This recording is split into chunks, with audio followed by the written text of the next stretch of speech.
Salut à tous et à toutes qui me suivent sur cette chaîne. Je commence d'abord à remercier ceux qui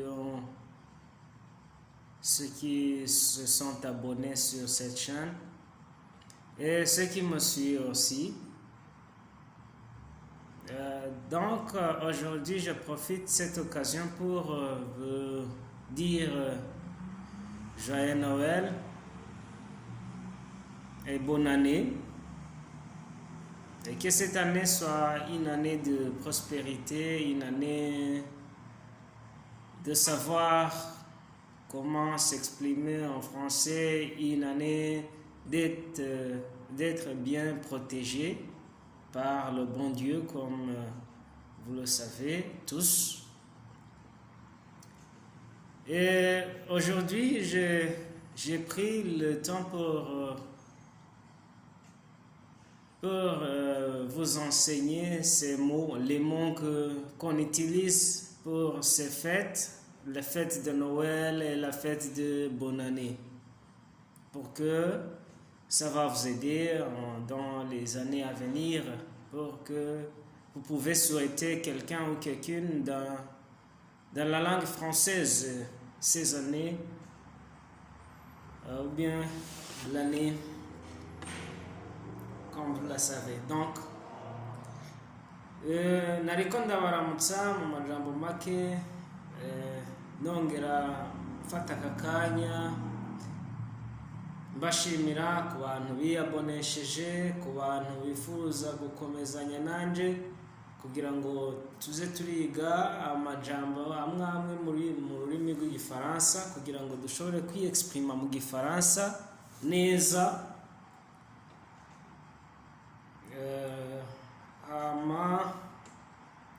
Mbega nkaba nari nateguye ku bintu bijanye n'iyi minsi mikuru yo guheza umwaka, ariyo Noel, ariyo hamwe na bonane muri rusange.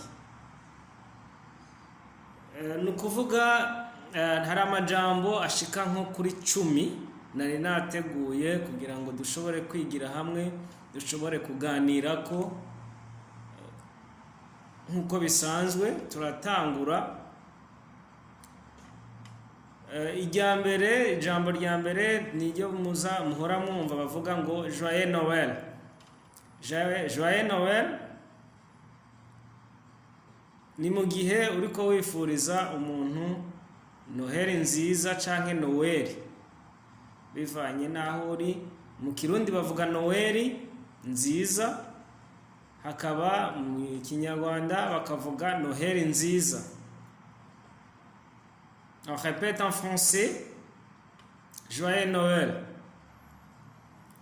Répétez, joyeux Noël. Ushobora kuvuga joyeux Noël mu gifaransa cyangwa ukavuga bon Noël. Bon Noël nayo irasobanura ngo Noël nziza. Ça dépend, bivana nuko ushaka kubivuga. Ni expression zibiri zishobora gukoreshwa kugira ngo wifurize umuntu, umushuti wawe, umuvandimwe Noël nziza. Okay, tukaja kuri ntuza ya kabiri. Ya kabiri ravuga ngo Père Noël. Père Noël nao ni hamwe bavuga ngo mu Kirundi baravuga ngo ni Papa Noël. Papa Noël ni wa mugabo aba yambaye impuzu canke imyenda bitukura n'inkofero bisa, ariwe atanga amakado ku bana, abatembere ku mashuri, abatembere mu bigo bitandukanye, bakavuga ngo ni Père Noël yazanye amakado. Turasubiramwo Père Noël. Dusubiremwo Père Noël. On répète encore Père Noël. Ama tukaja ku yindi ariyo ya cadeau de Noël. Cadeau de Noël. Cadeau de Noël mu Kirundi turavuga ngo ni cadeau ya Noël. Cadeau ya Noël. Kado ya Noheli canke impano ya Noheli mu Kinyarwanda ikivuga ngo ni cadeau de Noël. On répète avec le cadeau de Noël. Cadeau de Noël. On répète encore. Merci. Voilà. Nuko cadeau de Noël tugaca tuja kuri fête de Noël. On répète, fête de Noël. Fête de Noël irasigura ngo numunsi mukuru wa Noheli canke wa Noel. Umunsi mukuru wa Noel. Muyandi majambo dushobora kuvuga ko ari kirori ca Noel. Ikirori canke umunsi mukuru niyo fête. Noel nayo ni Noel ni cagihe twibuka umwana Yesu Kristo yavutse igihe yavukiye. Nuko on répète, fête de Noël. Répétez à votre tour. Musubiremwo ku mwanya wanyu. Merci, bravo. Mwabigize neza. Mugerageze kubisubiramwo kugira ngo bibafashe. Hakaba hariho ikindi dukurikiza ko ca gatandatu ariyo sapin de Noël. Sapin de Noël. Sapin de Noël nayo ni ca giti bubaka, ni giti ca Noël hamwe bashirako ibintu bimeze nk'ububule canke bimeze nk'ubupira bwa rouge, bagashirako decor, bakadekora, bagashirako impano hasi ari izo cadeau de Noël.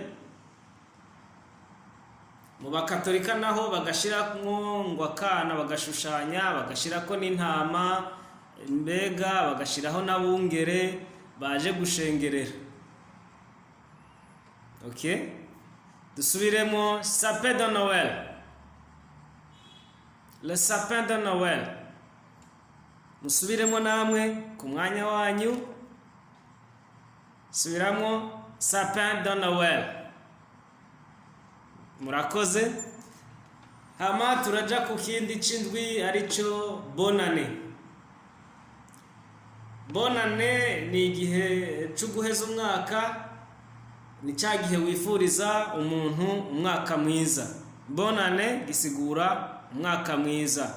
Bon gisigura ikintu ciza. Année ni umwaka, ariho gice kiba umwaka mwiza. Dusubiremo bonne année. Bonne année. Bon ni muri ico bita féminin. Mu gihe uri kuravuga ku muntu bon ni masculin. Ni mu gihe utandukanya masculin ugatandukanya na féminin. Bon iba ari masculin, arico kivuga ku gitsina gore, ku gitsina gabo masculin, hama ku gitsina gore ikaba ari féminin. Nukuvuga ari masculin tuvuga bon, ali féminin tukavuga bonne. Ari nayo mpamvu kubera ko une année bavuga une année batavuga un an. Un année duca tuvuga ngo bonne année. Dusubiremo bonne année, umwaka mwiza. Mu Kinyarwanda nabo bavuga ngo umwaka musha muhire. Murakoze, mukomeze gusubiramo kugira ngo mushobore kugiprononsa neza. Hama tukaja kugikurikira ariyo Nouvel An. Nouvel An niho bavuga umwaka mushasha. Nouvel An ni umwaka mushasha. Dusubiremo Nouvel An. Nouvel An. Nouvel An ni nouvelle, ni cyo gisigura ngo mushasha. An ni umwaka. Muri iki gihe tuba turiko turukoresha masculin atari féminin, kuko ubwa mbere twakoresha Bonne année. Bonne année, c'est un mot féminin. Nouvel an, c'est un mot masculin. Niyo mpamvu tutavuga ngo bon an. Muzokora ikosa ryo kuvuga ngo bon an. Non. Bandika bon na ne. Bon na ne. Ariko tuje kuri an, tuvuga ngo nouvel an. Nouvel an. Musubiremo nouvel an. Umwaka mushasha. Hama turaja ku kindi kulimo y'icenda ari ivuga ngo célébration du nouvel an. Célébration du nouvel an. Célébration. Célébration. Célébration kivuye muri célébrer. Arico mu Kinyarwanda bavuga kwizihiza. Bavuga ngo kwizihiza mu Kinyarwanda, mu Kirundi bavuga ngo guhimbaza. Nukuvuga tuvuga ngo guhimbaza umwaka musha canke umwaka mushasha. Ou bien dushobora kuvuga ngo ni kwizihiza umwaka mushasha. Dusubiremo célébration du nouvel an. Dusubiremo kandi kuri inshuro yanyu. Merci, bravo. D'accord. Turagiye ku kindi gikurikira arico gishiri cyanyuma. Icyanyuma turavuga ngo décor du fête de Noël. Décor du fête de Noël. Subiremo décor du fête de Noël. Décor du fête de Noël nayo ni cyagihe mugira ibintu byo gushariza, mugashiraho ya sapin de Noël, mugategura ahantu muja gufetera, mugapanga ibintu, mbega niyo ya decoration muba muri ko murakora. OK? Mushobora gusubiramo kandi décor du fête de Noël. Décor du fête de Noël. Décor nico kivuga gushariza, fête nayo twavuze ko ari umunsi mukuru, ari hamwe hakabaho Noël. Donc bisobanura ko ari gushariza kubw'umunsi wa Noël, gushariza kubw'umunsi mukuru wa Noël, ahantu mukahatunganya neza, mukahakora neza, mukaba mwashizeho ya sapin de Noël, mukaba mwadekoye na ya makado, mukaba mwadekoye na twa dupira nababwira, mbega bikaba bibereye bigashimisha nk'abantu mufise imiryango, abana, biba bimeze neza cyane. Nuko bwo mugerageze kwifurizanya izo Noel nziza, umwaka musha muhire. Nuko mwamenye kubivuga mu Gifaransa, bizobafasha no kuzindi Noel zizoza igihe tuzizihiriza Noel ya 2021 canke 2021 cyangwa Nouvel An ya 2022. La Nouvelle An di 2022 naho tuzocelebra, tuzonezerwa, tuzoryoherwa nkuko twaryohewe muri 2021. Kandi dufatanije na hamwe dushima Imana ko twashoboye gusimba tukava muri 2020.